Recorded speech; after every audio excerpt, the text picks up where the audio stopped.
4 দিন পর বন্ধের পর হিলির একমাত্র ফিলিং স্টেশনে দেওয়া হচ্ছে তেল। তেল নিতে আগের রাত থেকেই দীর্ঘ লাইনে দাঁড়িয়ে আছে যানবাহন। এ নিয়ে সবশেষ পরিস্থিতি জানাতে হিলি ফিলিং স্টেশন থেকে যুক্ত হয়েছেন সোহেল রানা। সোহেল, 4 দিন পর ফিলিং স্টেশনে তেল দেওয়া হচ্ছে, ভিড় কেমন দেখছেন আর পাম্পে পর্যাপ্ত তেল পাওয়া যাচ্ছে কিনা?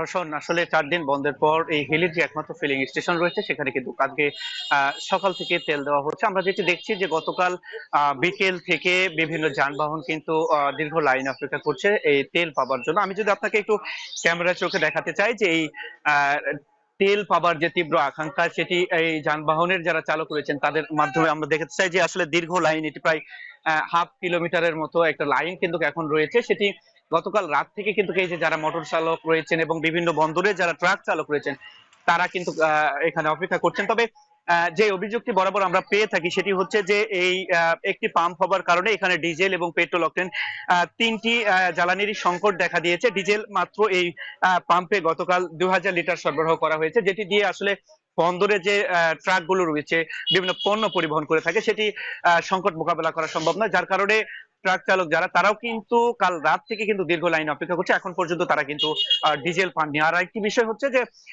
মোটর সাইকেলে যে অকটেন বা পেট্রোল সরবরাহ করা হয় তার মধ্যে অকটেন কিন্তু এই পাম্পে সরবরাহ নেই, তবে পেট্রোলের সরবরাহ রয়েছে মাত্র 2000 লিটার। সেটি 2000 লিটার আসলে একজন গ্রাহক সর্বোচ্চ 200 টাকা তেল পাচ্ছেন। এটি কতক্ষণ নাগাদ চলবে সেটি আসলে দেখার অপেক্ষা। দীর্ঘ লাইনে ভোর থেকে কিন্তু বৃষ্টি হচ্ছিল এখানে।